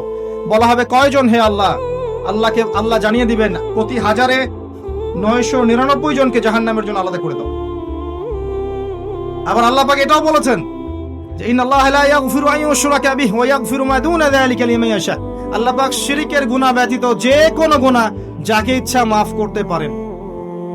মেরাজের রাতে ওয়াদাও দিয়েছেন যে হে আদম সন্তান, তুমি যদি আমার সামনে আসমান জমিন সমান পাপ নিয়ে আসো, কিন্তু আমার সাথে কাউকে শরীক না করো, আমি আল্লাহ তোমার সামনে আসমান জমিন সমান ক্ষমা নিয়ে হাজির হব। তারপরেও 1999 জন কেন জাহান্নামে যাবে? উত্তর খুব সিম্পল। উত্তরটা কি বুঝতে পারছেন? খুব সিম্পল। ওদের আমল নামে কোন পাপ থাকবে? শিরকের পাপ থাকবে, না হলে আল্লাহ মাফ করে দিতেন। সিম্পল। তার মানে আমাদের মধ্যে শিরক আছে এবং শিরক থাকবে। বিশ্বাসে শিরক আছে, কাজে শিরক আছে, কথায় শিরক আছে। মুসলিমরা আল্লাহকে ছাড়া অন্য কাউকে সেজদা করছে, আল্লাহকে ছাড়া অন্য কারো কাছে দোয়া করছে, আল্লাহকে ছাড়া অন্য কারোর জন্য নজর মানত করছে, কুরবানি করছে, জবাই করছে, কসম করছে, সবকিছু করছে, এবং তারা আল্লাহকে পাওয়ার জন্য মৃত মানুষের ওসিলা তালাশ করছে। সুবহানাল্লাহ। আমরা তাওহীদের উপরে নাই অনেকেই। তাওহীদে থাকলে পরে ইনশাআল্লাহ তাআলা বিজয় আসবে। মুশরিকদের কখনো বিজয় আসে না। আবার আসেন, দ্বীনের ফিতনা দেখাচ্ছি। সুন্নতের মধ্যে বেদাত ঢুকে যায়নি? অগণিত বিদআতি কাজ আমরা করছি সুন্নত মনে করে, করছি না? নতুন নতুন কাজ করছি যেগুলো নবী সাল্লাল্লাহু আলাইহি ওয়াসাল্লাম করেননি, করতেও বলেন নাই, সাহাবায়ে কেরামও করেন নাই। আমরা করছি নাকি আশায়। সুবহানাল্লাহ। রমজান মাস আসলেও দেখবেন কত কি শুরু হয়ে যাবে। যাই হোক, আপনি দেখেন ধর্মে ফিতনা, আপনার পরিবারে ফিতনা। আমি আগেই বলেছি পরিবারের ফিতনার সম্পর্কে। পরিবারের ম্যাক্সিমাম লোক বস্তুবাদী দেখবেন, দুনিয়ামুখী, দুনিয়া নিয়ে ব্যস্ত। ম্যাক্সিমাম পরিবারে দেখবেন তাওহীদ নাই, সুন্নাহ নাই, তালিম নাই, একসাথে বসে খাওয়ার সংস্কৃতি নাই। ম্যাক্সিমাম পরিবারে দেখবেন অপসংস্কৃতি, ব্লু ফিল্ম দেখছে, সিনেমা দেখছে, গান বাজনা শুনছে, বাপ বেটা ছেলে মেয়ে সব একসাথে। মাশাআল্লাহ। দেখবেন পরিবারগুলোতে নামাজি লোকের সংখ্যা কম, পরিবারে সুদ ঢুকে গেছে, হারাম রিজিক ঢুকে গেছে।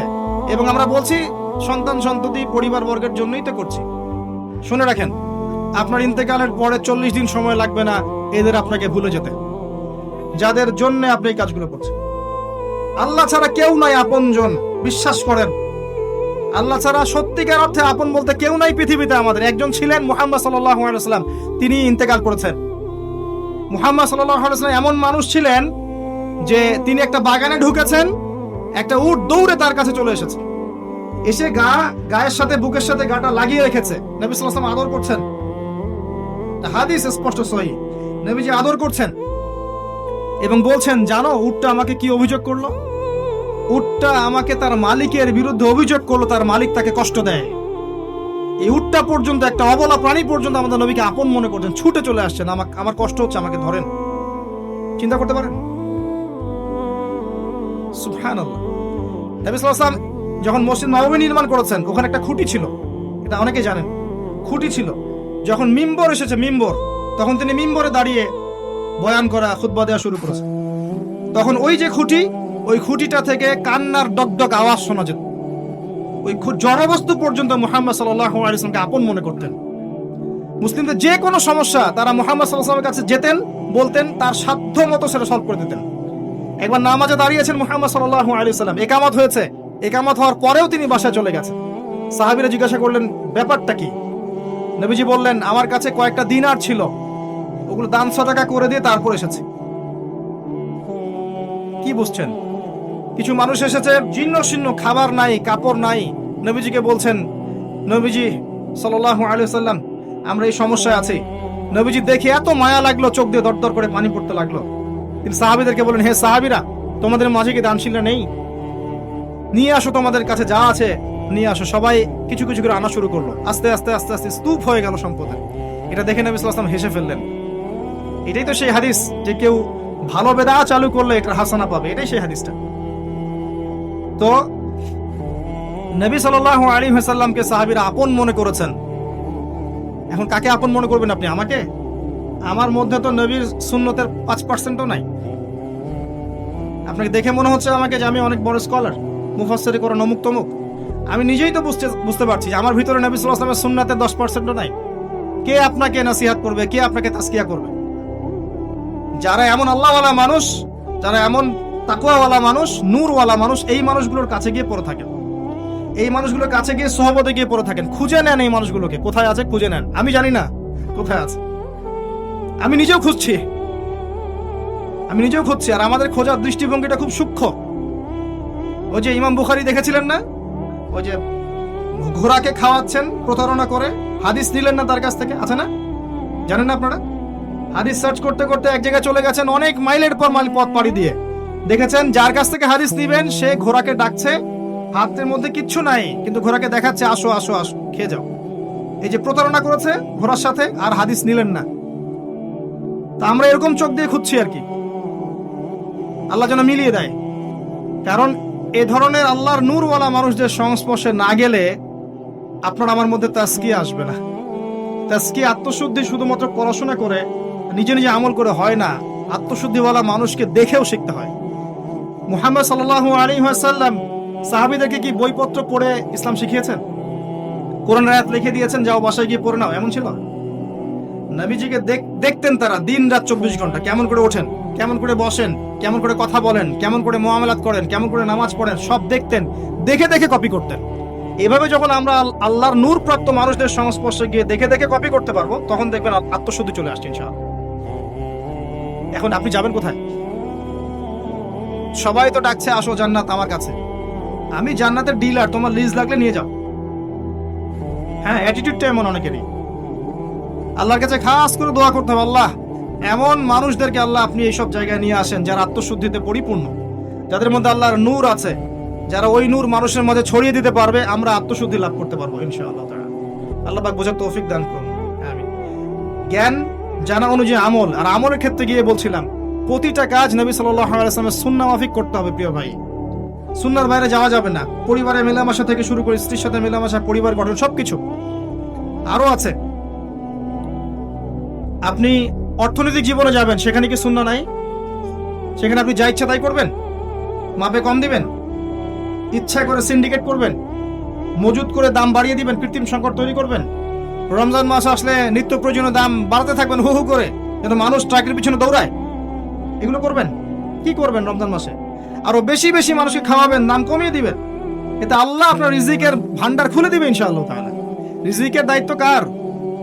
যদি কোনো মানুষ মনে করে, শোনেন, যদি কোনো মানুষ মনে করে যে আমি যদি সুদ না খাই, মাপে কম না দেই, সিন্ডিকেট না করি, মজুদদারি না করি, আমার লস হবে, আমার রিজিক কমে যাবে, তাহলে সে মনে করছে তার রিজিকের দায়িত্ব স্বয়ং তার নিজের। সে মনে করছে না যে রিজিকের দায়িত্ব আল্লাহ। আর এটা হচ্ছে একটা বড় শিরক, যদি সে মনে করে রিজিকের দায়িত্ব আমার নিজের। সুদ ছাড়লে আমার রিজিক কমে যাবে, আমি খেতে পারবো না, ঘুষ না নিলে আমি চলতে পারবো না, মাপে কম না দিলে আমি চলতে পারবো না, তার মানে সে দাবি করছে ইনডাইরেক্টলি রিজিকের মালিক সে নিজেই। এটা শিরক। অর্থনৈতিক জীবনে গিয়ে কি আমি সুদ খাবো? নামাজ পড়ছি ব্যক্তিগত জীবনে, ইকোনমিক লাইফে গিয়ে সুদ খাবেন? এটা কি নবীর সুন্নাহ মাফিক চলা হলো? সামাজিক লাইফে কি আমরা নবীর সুন্নাহ মাফিক চলবো না? প্রতিবেশীর হক দিব না, আত্মীয়দের হক দিব না, আত্মীয়তার সম্পর্ক বজায় রাখবো না, সবার সাথে হৃদ্যতা বজায় রাখবো না? এই কাজগুলো করতে হবে, না হলে সামাজিক বন্ধন ভেঙে যাবে। আল্লাহ যদি আরো বড় কোনো দায়িত্ব দেন, সেখানে গিয়েও কি আমি আল্লাহর বিরুদ্ধাচরণ করবো? নবীর সুন্নাহগুলো অ্যাপ্লাই করবো না? যতটুকু আমার সাধ্যে আছে আমি করবো না? যেটা সাধ্যের বাইরে সেটাতে যাবো না। সাধ্যের বাইরে যেটা, ওটাকে আল্লাহ পাক চাপিয়ে দিয়েছেন। মনে করেন কোনো মানুষের জাকাত দেওয়ার সামর্থ্য হয় নাই, তার উপর কি ফোর্স করে জাকাত দিতে হবে, নাকি ওকে লোন করে জাকাত দিতে হবে? জাকাত ফরজ হয়নি, আপনি দিবেন না, সিম্পল। আপনি এমন একটা জায়গায় আছেন যেখানে 100% ইসলাম এস্টাবলিশ করা সম্ভব না, আপনি করবেন না, যখন সামর্থ্য হবে তখন করবেন, সিম্পল। যদি না হয় আল্লাহ আপনাকে এই জন্য ধরবেন না ইনশাআল্লাহ। আল্লাহ পাক লা ইউকাল্লিফুল্লাহু নাফসান ইল্লা ওয়াসআহা, আল্লাহ পাক সাধ্যের অতিরিক্ত কাউকে কোনো দায়িত্ব দেন না। প্রিয় ভাইরা, আসুন এই কাজগুলো যদি বেসিক ভাবে করতে পারি, পড়াশোনা, জানা অনুযায়ী আমল, পারিবারিক আদর্শ ঠিক করা, আত্মশুদ্ধি অর্জন করা, হালাল খাওয়া, আমাদের সন্তানদেরকে ইসলামিক আদর্শে বড় করা, এবং যে যে সেক্টরে আছি সেখান থেকে দিনের খেদমত করা, সবার মাঝে সাম্য হৃদ্যতা বজায় রাখা, কারোর সাথে দ্বন্দ্বে না জড়ানো, প্রশাসনের সাথে, গভর্নমেন্টের সাথে, সমাজের সাথে, নেতার সাথে দ্বন্দ্বে যাবেন না। একটা রাষ্ট্রের মধ্যে অরাজকতা তৈরি করবেন না, এটা রাষ্ট্রের কাঠামোর জন্য ক্ষতিকর, এবং এতে ইসলামের বাইরের শত্রুরা সুযোগ পেয়ে যাবে এখানে ইন্টারফেয়ার করার জন্য। কথাটা বোঝার চেষ্টা করেন। সবাইকে সবার হক দিয়ে দেন, সবার জন্য দোয়া করেন, এবং নিজের হক আল্লাহর কাছে চেয়ে নেন। এই বেসিক কাজগুলো যদি করতে পারি ইনশাআল্লাহ তাআলা, দেখবেন আগামীতে একটা সময় আসবে, ইনশাআল্লাহ আযজা ওয়া জাল, আগামীতে এমন একটা সময় আসবে যে সময়ে ইসলাম এই পুরো বিশ্বের উপর বিজয়ী হবেই ইনশাআল্লাহ। যদি বেসিক কাজ আমরা ঠিক করতে না পারি, আসলে বড় বড় স্বপ্ন দেখে আদতে কোনো লাভ নেই। আর দুটা কথা বলে শেষ করতে চাই, একটা হলো তাজকিয়া সম্পর্কে, আর একটা হলো আসন্ন রমাদান সম্পর্কে। তাজকিয়া সম্পর্কে আমি কয়েকটা কথা বলবো, একটু মনোযোগ দিয়ে শোনেন। 1 নাম্বার, ভাই, আত্মশুদ্ধি ছাড়া কোনো কিছুর কোনো মূল্য নাই। আমার নিজের নফস যদি পরিষ্কার না থাকে, এই নফসটাই যাবে ইল্লিনে বা সিজ্জিনে। আমার দল, আমার জনবল, আমার ফ্যান ফলোয়ার্স, আমার অমুক তমুক সেলিব্রিটিজম, হাবি যাবি, কিচ্ছু যাবে না আমার কবর। সিম্পল। কে যাবে? আমার রুহ যাবে, দেহ যাবে। দেহ পচে যাবে, রুহ হয় ইল্লিনে, না হলে সিজ্জিনে। কিভাবে আত্মশুদ্ধি হবে? 1 নাম্বার, জামাতে 5 ওয়াক্ত নামাজ ছাড়েন না। আল্লাহর রাস্তায় নামাজ পড়ে, যদি জামাত না পান একা পড়ে নেন, মুসাফির হলে কসর করে নেন, যে ঘুমিয়ে থাকেন ঘুম থেকে উঠে পড়েন, ভুলে গেলে মনে হলে পড়েন। ওযু করার কোনোই ব্যবস্থা নাই, না মাটি আছে, না পানি আছে, কিচ্ছু নাই। এমন একটা জায়গায় আপনি আছেন, বিনা ওযুতেই নামাজ পড়তে হবে, কিছু করার নাই, তাও নামাজ বাদ দেওয়া যাবে না। ওযুর কোনো ব্যবস্থাই নাই, আপনি এমন একটা জায়গায় আছেন, না পানি আছে, না তায়াম্মুম করার মাটি আছে, কিচ্ছু নাই, এভাবেই পড়তে হবে। মনে করেন আপনার সতর থাকতে হয় না? এমন একটা জায়গা আছেন আপনি কিচ্ছু নাই পড়ার মতো, আপনার কোনো পোশাকই নাই, কি করবেন? নামাজ পড়বেন না? বসে বসে পড়তে হবে? নামাজের কোনো মাফ নাই। 5 ওয়াক্ত সালাতে আসেন। তাজকিয়ার জন্য আকীদা ঠিক করেন, আকীদার মধ্যে শিরক রাখবেন না। 2 3 নাম্বার, তাজকিয়ার জন্য সুন্নতে থাকেন, 24 ঘন্টার কাজগুলোকে নবীর সুন্নাহর মতো করেন, বেদাতে যায়েন না, আত্মশুদ্ধি হবে ইনশাআল্লাহ। তাজকিয়ার জন্য হালাল রিজিক শর্ত, রিজিক হারাম থাকলে আত্মশুদ্ধি হবে না। তাজকিয়ার জন্য বেশি বেশি কোরআন তেলাওয়াত করবেন, বেশি থেকে বেশি। প্রতিদিন একটা সময় ফিক্স করে নেন, এই সময়ে আমি কোরআন তেলাওয়াত করব। কতটুকু করবেন আমি একটা টার্গেট দিয়ে দিই, দিনে 1 পারা করে পড়ার চেষ্টা করেন। পারা যাবে? আল্লাহ আমাকে তৌফিক দেখ, আপনাদেরকে তৌফিক দেখ। রমজান মাসে এটা সুবর্ণ সুযোগ, এটাকে অভ্যাসে নিয়ে আসা। প্রত্যেক রমজানে 1 পারা করে করুন। পারা যাবে? 30 দিন 30 পারা, পারবেন না ইনশাআল্লাহ? হাত উঁচু করেন কারা কোরআন পড়তে পারেন। আলহামদুলিল্লাহ, মাশাআল্লাহ। সিলেটবাসীর আমলে আমি আসলে মুগ্ধ। আমি দেখেছি এখানে নামাজীর সংখ্যা আলহামদুলিল্লাহ বেশি, অনেক বেশি মসজিদ। আমি জানি এটা কিসের ফল। ওই যে যারা এই অঞ্চলে জুলুমের শিকড় উপড়ে ফেলে তাওহীদ প্রতিষ্ঠা করেছিলেন, এই যে রব বা প্রভাব এখনো আছে আলহামদুলিল্লাহ। হ্যাঁ, এগুলো প্রভাব থাকে, এসব রুহানিয়াত, এগুলো কোনো আজে বাজে কথা নয়, গাল গল্প কেচ্ছা কাহিনী নয়। মানুষের সংস্কারের একটা প্রভাব থাকে, বারাকা থাকে, কবুলিয়াতের একটা প্রভাব থাকে। আপনি মদিনায় যান, দেখবেন একটা প্রভাব থাকবে। মদিনায় গেলেই দেখবেন বাতাসের মধ্যে একটা অন্যরকম ফ্লেভার। হ্যাঁ, দেখবেন ওখানকার মানুষ সৎ, জিনিস পড়ে গেছে আপনার জিনিস তুলেও নিবে না। আপনি বসে আছেন, খাবার এগিয়ে দিবে, পানি এগিয়ে দিবে, আপনার জুতা বহন করবে। আপনি যাচ্ছেন নামাজে, গাড়ি থেমে যাবে, আপনার আগে যাবে না গাড়ি। হৃদ্যতা, ভালোবাসা, মমতায় পরিপূর্ণ। মদিনা একটা অন্য ফ্লেভার আছে। উহুদের কাছে যাবেন, দেখবেন মনে হবে যে উহুদ আপনার সাথে কথা বলছে। জি, উহুদ নবী সাল্লাল্লাহু আলাইহি ওয়াসাল্লামকে ভালোবাসতো। আল্লাহ রাসূল এই কথাটা বলেছেন না? আল্লাহ রাসূল নিজেই কথাটা বলেছেন যে আমি উহুদ পাহাড়কে ভালোবাসি, উহুদও আমাকে ভালোবাসে। সুবহানাল্লাহ। অতএব পরিবেশের একটা প্রভাব থাকে। ওই জায়গায় নবী সাল্লাল্লাহু আলাইহি ওয়াসাল্লাম ছিলেন, মসজিদে নববী আছে, এখনো নবীজি সেখানে আছেন, এবং তিনি আমাদের দরুদের উত্তরও দিচ্ছেন। সুবহানাল্লাহ। তার পাশে আছে আবু বকর সিদ্দিক রাদিয়াল্লাহু আনহু, তার পাশে ওমর ইবনে খাত্তাব রাদিয়াল্লাহু আনহু। ওখানে একটা ফ্লেভার পাবেন, ইসলামিক ফ্লেভার। পরিবেশের একটা প্রভাব থাকে। আমি দেখেছি এই অঞ্চলে নামাজের এবং দ্বীনের প্রভাব আছে আলহামদুলিল্লাহ, পর্দার প্রভাব আছে। আমি দোয়া করি এগুলো যেন অটুট থাকে এবং সমকালীন ফিতনাগুলো আপনাদেরকে গ্রাস না করে। তবে আরো একটা জিনিস বলি, এই অঞ্চলের মধ্যেও কিছু দুনিয়াদারি মনোভাব আছে। এমন বাড়ি বানিয়ে রেখেছেন যেখানে আপনি থাকেনই না। সুবহানাল্লাহ। কোটি কোটি টাকা খরচ করেছেন, এত টাকা, তো এগুলো আল্লাহর পথে খরচ করতে পারেন না? একটা বড় মাদ্রাসা করতে পারেন না, যেখান থেকে বছরে শত শত আলেম বের হবে? পারা যায় না? নিজের ভোগ বিলাসে কেন এত ব্যস্ত? এটাকে লন্ডন বানাতে হবে কি জন্য? লন্ডন কি আমাদের রোল মডেল নাকি? দুনিয়ার যত ফিতনা ওখান থেকে ছড়িয়েছে, দুনিয়াতে যত বড় বড় ফিতনা ওখান থেকে ছড়িয়েছে। আমার দেশের মাটি, আমার দেশের এই ঘ্রাণ, এখানকার পরিবেশই ওদের চেয়ে অনেক বেশি ভালো। আমরা আমাদের দেশকে নিয়ে গর্ব করব, ওকে নিয়ে গর্ব করার কি আছে? সে তো জুলুমের বলে, পাপাচারের বলে সারা বিশ্ব শাসন করেছিল। এই ব্রিটেন আমাদের এখানেও শাসন করেছে, আমাদের কত অত্যাচার করেছে। ও আপনার রোল মডেল হয়ে গেল? সুবহানাল্লাহ। এগুলো বাদ দেন, নিজের সংস্কৃতি নিয়ে, দেশকে নিয়ে গর্ব করতে শেখেন, আমাদের জাতিকে নিয়ে গর্ব করতে শেখেন। ইনশাআল্লাহ দেখবেন আমরা এই দেশের সুপার পাওয়ার হবো, এই বিশ্বের সুপার পাওয়ার হবো ইনশাআল্লাহ। কিভাবে হব? যখন ইমামুল মাহদী আসবেন তখন মুমিনরা এখানে যোগ দিয়ে দিবে ইনশাআল্লাহ। কিভাবে দিবে সেটা আল্লাহ ভালো জানেন, আমরা জানি না। কত বছর পরে 100 200 500 আল্লাহ ভালো জানেন, কিন্তু এরকম সময় আসবে যদি আমরা আমাদের জায়গায় অটুট থাকতে পারি। আল্লাহ পাক তৌফিক দান করুন। তাজকিয়া আসেন, কোরআন তেলাওয়াত করেন, বেশি বেশি আল্লাহর জিকির করেন। সুবহানাল্লাহ, আলহামদুলিল্লাহ, আল্লাহু আকবার, লা ইলাহা ইল্লাল্লাহ, লা হাওলা ওয়ালা কুওয়াতা ইল্লা বিল্লাহ, এগুলো পড়তে থাকেন বেশি। নিজের জিহ্বাটাকে জিকিরে তরতাজা রাখেন, আপনার মনটা পবিত্র থাকবে ইনশাআল্লাহ।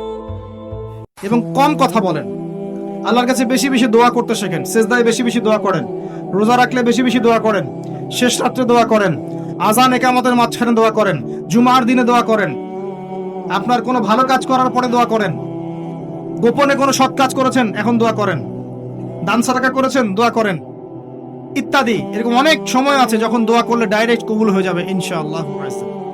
বেশি দোয়া করেন, তাজকিয়া হবে। আর একটু কম খান, একটু কম ঘুমান, একটু কম মানুষের সাথে মেশেন। যত বেশি মিশবেন তত মনটা মরে যাবে। কিন্তু বিনা প্রয়োজনে বাড়ির বাইরে বের হয় না। আরেকটা কথা বলবো, আল্লাহর জন্যে, আল্লাহর কথা স্মরণ করে, নিজের পাপের কথা স্মরণ করে কান্নাকাটি করতে শেখেন, মন নরম হয়ে যাবে ইনশাআল্লাহ। তখন গিয়ে আপনার কলবে আল্লাহর নূর আসবে। এই নূর দিয়ে আপনি তাই দেখবেন যা সবাই দেখতে পারবেন। ওই নূর দিয়ে আপনি এমন কিছু শুনবেন যা সবাই শুনবে না। ওই নূর দিয়ে আপনি এমন কিছু উপলব্ধি করবেন যা সবাই উপলব্ধি করতে পারবে না। আপনি খিদির আলাইহিস সালাম হতে পারবেন ইনশাআল্লাহ আযজা ওয়া জাল। যিনি বুঝতে পারছেন নৌকা কেন ফোটা করতে হলো, যিনি বুঝতে পারছেন বাচ্চাকে কেন হত্যা করা হয়েছে, আর যিনি বুঝতে পারছেন দেয়াল কেন নির্মাণ করা হয়েছে, এটাকে মুসা আলাইহিস সালাম বুঝতে পেরেছিলেন? এই গল্প কোথায় আছে?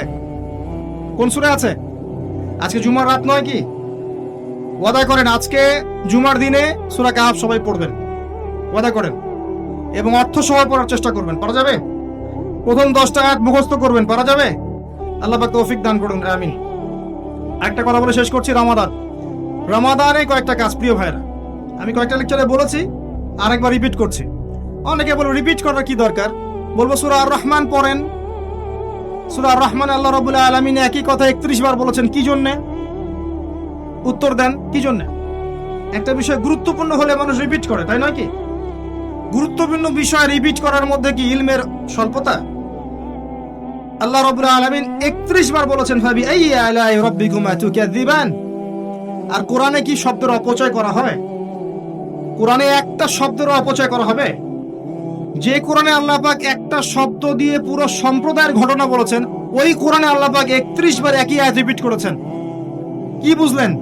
গুরুত্বপূর্ণ বিষয়ে মানুষকে রিপিট করতে হয়। নবী সাল্লাল্লাহু আলাইহি ওয়াসাল্লাম নিজেও একই কথা 3 বার বলতেন যাতে মানুষ বুঝতে পারে।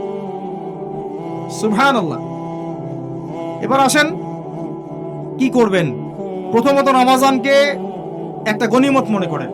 নবীজি বলেছেন যে এই মাসকে পেয়েছে, এই মাসকে পেয়েও গুনাহ মাফ করতে পারে নাই, তার জন্য ধ্বংস। আয়াতটা মনে রাখেন, হাদিসটা, যে এই মাসকে পেয়েছে এবং এই মাসকে পেয়েও তার গুনাহ মাফ করতে পারে নাই, তার জন্য ধ্বংস।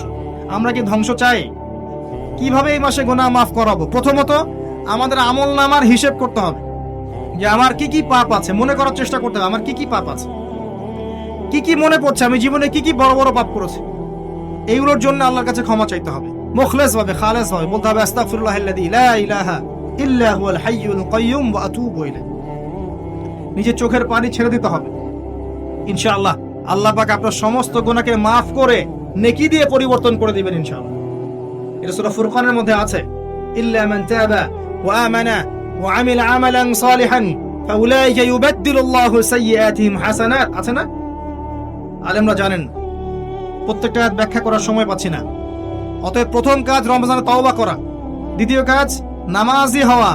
যারা নামাজ পড়ি না আল্লাহর ওয়াস্তে 5 ওয়াক্ত নামাজটা জামাতে পড়ার চেষ্টা করেন আল্লাহর ওয়াস্তে। তৃতীয় কাজ সেহরিতে বেশি খাবেন না, শেষ খাওয়া মনে করে খায়েন না, পরিমিত খান।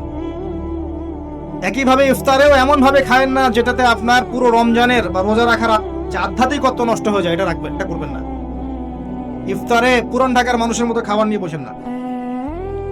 30টা 20টা 15টা আইটেম, সুবহানাল্লাহ। পুরো একটা খাসি নিয়ে বসে গেছে খাওয়ার জন্য। সারাদিন যে খাই নাই, উসুল করতে হবে না? এরকম ভোজন রসিক হয় না। আর ওই যে এখনকার মিডল ইস্ট, ওরাও তো কম ভোজন রসিক না, বরাবর উট নিয়ে বসে যাবে খাইতে। দেখবেন কত খাওয়ার যে অপচয় হয় আল্লাহ ভালো জানে। যাই হোক, এগুলো ওদের পার্সোনাল বিষয়, এগুলো তাদের ব্যক্তিগত বিষয়, এগুলো নিয়ে আমরা কথা বলতে যাচ্ছি না। তবে আপনারা বেশি খাওয়ার অভ্যাস করবেন না, একটু কম খাওয়ার অভ্যাস করেন। এতে আপনি সুস্থ থাকবেন ইনশাআল্লাহ, এতে কোনো ক্ষতি নাই। যারা পরিশ্রম বেশি করেন তারা বেশি খান, যারা পরিশ্রম বেশি করেন না খুব বেশি খেতে চান না। আসেন রমজান মাসে আপনাদের জাকাতগুলো কালেক্ট হিসেব করবেন, কার কতটুকু জাকাত এসেছে। এই জাকাতগুলোকে রমজান মাসে দিয়ে দেওয়ার চেষ্টা করেন। শুধু জাকাতটুকু যদি আমরা ঠিক মতো দিতাম এবং সবার জাকাতকে যদি একত্রিত করা যেত, আমাদের এখানে বড় বড় অনেক মেগা প্রজেক্ট করা সম্ভব ছিল। এটা জানেন? শুধু জাকাত আর কিচ্ছু না। এটা মুসলিমদের সম্পদের, ধনীদের সম্পদে গরিবদের হক। এটা নেন, নিয়ে গরিবদের মাঝে এমন এমন কাজ করতে পারবেন যেটা দিয়ে ওদের বড় বড় মেগা প্রজেক্ট করা সম্ভব ইনশাআল্লাহ। এই কাজটা আমরা করতে চাই না। অনেকে নামাজ পড়ে জাকাত দেই না, কোটি টাকার বাড়ি বানিয়ে বসে আছেন, জাকাত দিচ্ছেন না। সুবহানাল্লাহ। কবরে কি নিয়ে যাবেন? বাড়ি? ওই যে বাড়িতে তো থাকতেই পারছেন না, আল্লাহ তো রাখেনই নেই আপনার। ওই যে একজনের কথা আছে না, একটা বিশাল কেসা, বড় জান্নাত নির্মাণ করেছিল, পরে ঢুকতে পারে নাই। এটা কতটুকু সত্য আমি জানি না, তবে বাস্তবতা এখন এমন হয়ে গেছে, এখানে 3টা 4টা 5টা 10টা বাড়ি, থাকার লোক নাই। একজন আছে ছেলে উত্তরাধিকার, সে প্রতিবন্ধী। সুবহানাল্লাহ, এই হলো জীবন। অথচ এই সমস্ত সম্পদ যদি আল্লাহর পথে ব্যয় করতো, নিজেরটা রেখে, উত্তরাধিকারের হক রেখে, আত্মীয়দের হক রেখে, তাহলে কতই না ভালো হতো। মৃত্যুর সময় মানুষ একটা কথা বলবে যে আমাকে একটুকু সময় দেয়া হোক যাতে আমি সদাকা করে ভালো হতে পারি। দেখেন, এখানে বলবেন আমি নামাজ পড়ে ভালো হতে পারি, রোজা রেখে ভালো হতে পারি, সদাকা করে, খালি বললেই হবে মুখ দিয়ে, এটা দিয়ে দিও আল্লাহ রাস্তায়, বাস শেষ। এতটুকু টাইম আল্লাহ পাক দিবেন না। আল্লাহ পাক বোঝার তৌফিক দান করুন, আমিন। রমজান মাসে যাকাত দিয়ে দেন আল্লাহর ওয়াস্তে, সাদাকাতুল ফিতর দেন, এবং বেশি বেশি মানুষকে ইফতার করান, বেশি বেশি ইফতার করান। প্রত্যেক দিনই ইফতার করানোর চেষ্টা করেন, মসজিদ ভিত্তিক ভাবে, অ্যাসোসিয়েশনের মধ্য দিয়ে, সামাজিক ভাবে, পলিটিক্যালি মানুষকে খাওয়ান, ইফতার করান। জিনিসপত্রের দাম কমিয়ে দেন, কাপড়ের দাম কমিয়ে দেন, এবং কাপড়ের দোকানগুলোতে এরকম মেয়েদের মূর্তি রাখবেন না, নগ্ন করে মেয়েদেরকে রেখে দিয়ে ড্রেস পরিয়ে রাখবেন না। এগুলো আপনার ব্যবসার হালালের মধ্যে হারাম ঢুকিয়ে দিবে, এগুলো করতে যাবেন না। হোটেলের মধ্যে পর্দা টাঙিয়ে খাওয়ানোর ব্যবস্থা করবেন না। খেতে হলে ওই বাসায় গিয়ে খাবে, আপনার হোটেলে কেন? যেখানে পর্দা করা দরকার মেয়েদের গায়ে, সেখানে নাই পর্দা। যেখানে পর্দা করা দরকার নাই, সেখানে পর্দা টাঙিয়েছে। রমজানে এগুলো করতে যায় না। আল্লাহর ওয়াস্তে রমজানে বেশি বেশি কোরআন তেলাওয়াত করেন। রমজানে নামাজের পরে একটা করে হাদিস চর্চা শুরু করেন। আসর থেকে মাগরিব বিষয়ভিত্তিক আলোচনা শুরু করেন রমজান মাসে মসজিদে। একসাথে ইফতার করেন, পরিবারের সদস্যদেরকে নিয়ে ইফতার করেন, বেশি বেশি কান্নাকাটি করেন। শেষের দশক অবশ্যই জাগার চেষ্টা করেন। এখানে লাইলাতুল কদর আছে, এক রাত ইবাদত করলে হাজার হাজার মাসের নেকি পাওয়া যাবে ইনশাআল্লাহ তাআলা। আল্লাহর ওয়াস্তে রমজানকে কাজে লাগান, নিজের গুনাহ মাফ করিয়ে নেন। আল্লাহ পাক আমাকে তৌফিক দেখ, আপনাদের সবাইকে তৌফিক দেখ। আল্লাহর পথে মেহনত বাড়িয়ে দেন, মানুষকে আল্লাহর দিনের দিকে ডাকেন, আত্মশুদ্ধি অর্জন করেন, এবং রমজান মাসে কোরআনকে সময় দেন। কোরআন এই মাস সেই মাস যে মাসে কোরআন নাজিল করা হয়েছে। আল্লাহ পাক আমাদের সবার রমজানকে কবুল করুন। আমরা দোয়া করি আল্লাহ পাক আমাদের সবাইকে রমজানে পৌঁছে দিন, এবং সেখানে বেশি বেশি ইবাদত করার তৌফিক আল্লাহ পাক দান করুন, আমিন। এবং এই সব মানুষদের জন্যই হবে ঈদুল ফিতর। আল্লাহ পাক কি বলেছেন? قد أفلح من تزكى وذكر اسم ربه فصلى। ঈদের দিন যারা তাকবীর দিতে দিতে আল্লাহু আকবার লা ইলাহা ইল্লাল্লাহ আল্লাহু আকবার ওয়ালিল্লাহিল হামদ পড়তে পড়তে ঈদগাহে গেছে, সারা মাস রোজা রেখেছে, তারাবি পড়েছে, তাহাজ্জুদ আদায় করেছে, বা কিয়ামুল লাইল করেছে, কোরআন তেলাওয়াত করেছে, সাদাকা দিয়েছে, ইফতার করিয়েছে, আত্মশুদ্ধি অর্জন করেছে, এই মানুষগুলোর জন্যই হচ্ছে এই খুশি, অন্য কারোর জন্য ঈদের খুশি নয়। আল্লাহ পাক আমাদেরকে এই খুশি অর্জন করার তৌফিক এনায়েত করুন। আল্লাহ পাক আমাদের সবাইকে রমজানে পৌঁছে দিন, এবং সেখানে বেশি বেশি বারাকা দান করুন, ইবাদত করার তৌফিক দান করুন। আমাদেরকে আল্লাহ পাক ইলম অর্জন করার তৌফিক দান করুন, ইলম অনুযায়ী আমল করার তৌফিক দান করুন। আল্লাহ পাক আমাদের সবাইকে হালাল রিজিকের ব্যবস্থা করে দিন। আল্লাহ পাক যুব সমাজকে যাবতীয় পাপাচার থেকে বের করে কোরআন এবং সুন্নাহর কাছাকাছি নিয়ে আসুন। আল্লাহ পাক আমাদের পরিবারগুলোকে জান্নাতের টুকরা বানিয়ে দিন। প্রত্যেক পরিবারের কর্তাকে আল্লাহ পাক ইব্রাহিম বানিয়ে দিন। প্রত্যেক পরিবারের সন্তানকে আল্লাহ পাক ইসমাইল বানিয়ে দিন। প্রত্যেক পরিবারের মাকে আল্লাহ পাক সারা, হাজরা আলাইহিমুস সালাম বানিয়ে দিন, আমিন। আল্লাহ রাব্বুল আলামিন আমাদের মধ্যে যারা অসুস্থ সবাইকে শেফায়ে কামেলা দান করুন। যারা মারা গেছেন সবাইকে আল্লাহ পাক মাফ করে দিন। আমাদের পিতা মাতা যারা মারা গেছেন তাদের কবরের আযাব আল্লাহ পাক মাফ করে দিন। আমাদের সন্তান সন্ততিকে আল্লাহ পাক আগামী যুগের জন্য ইসলামিক আদর্শে মানুষ করার তৌফিক দান করুন। আপোষে, হিংসা, বিদ্বেষ, ইখতিলাফগুলোকে আল্লাহ পাক দূর করে দিন। আল্লাহ রাব্বুল আলামিন মুসলিম উম্মার মাঝে হৃদ্যতা, ভালোবাসা দান করুন, এবং মূল বিষয়গুলোকে নিয়ে আমাদেরকে কাজ করার তৌফিক দান করুন। বেসিক থেকে শুরু করার তৌফিক দান করুন, এবং আল্লাহ রাব্বুল আলামিন আমাদের দেশটাকে যেন কবুল করে নেন। আমাদের গভর্নমেন্টকে হেদায়েত করেন, আমাদের প্রশাসনকে হেদায়েত করেন, আল্লাহ পাক জনগণকে হেদায়েত করেন। যে যে সেক্টরে দায়িত্বে আছে সবাইকে আল্লাহ পাক হেদায়েত দান করেন। যা যার ক্ষেত্র থেকে দিনের জন্য কাজ করার তৌফিক আল্লাহ পাক দান করেন, আমিন। আপোষের মধ্যে রেষারেষি, হানাহানি, মারামারি, কাটাকাটি আল্লাহ পাক বন্ধ করে দিন, আমিন। শান্তি, শৃঙ্খলা, স্থিতিশীলতা বজায় রাখুন, এবং ইসলামের বাইরের শত্রুদের থেকে আমাদেরকে আল্লাহ পাক হেফাজত করুন, আমিন। আকুলু কওলি হাযা আস্তাগফিরুল্লাহ লি ওয়া লাকুম ওয়া লিসাইরিল মুসলিমিন।